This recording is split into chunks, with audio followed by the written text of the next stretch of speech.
C'est une première en Belgique. Une clinique réservée aux adolescents a été inaugurée ce matin à Uccle, en région bruxelloise. Un établissement qui pourra accueillir tous les jeunes en difficulté sur le plan psychiatrique, du décrochage scolaire à l'anorexie en passant par les tentatives de suicide. Benoît Dutot, Dominique Socart. On l'appelle désormais la maison des ados, une structure médicale pour les jeunes dont l'objectif est d'être bien plus qu'un hôpital.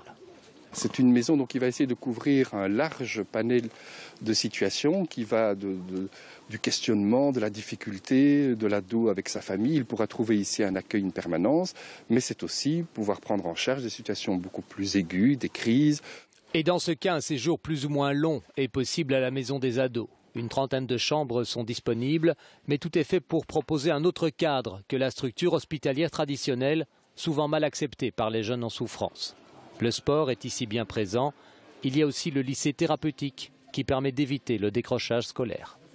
Nous collaborons avec l'école L'Escale, qui est une école dépendante de la communauté française, l'école à l'hôpital, et effectivement qui nous prête en quelque sorte une dizaine d'enseignants pour un enseignement qui sera évidemment un peu du cousu main, très individualisé pour ces jeunes en difficulté.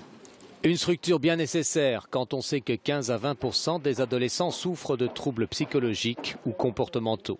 L'idée vient de France, où en 10 ans, une centaine de maisons des ados ont été ouvertes. La plus connue est la maison de Solène à Paris, animée et supervisée par le célèbre pédopsychiatre français Marcel Ruffo.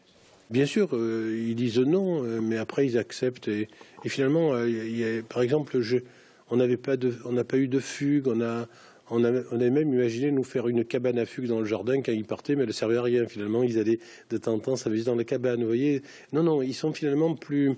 Lorsqu'on les aide, ils comprennent et ils nous aident aussi à les soigner et qu'ils aillent mieux. Je crois que c'est un vrai bonheur de travailler avec des adolescents.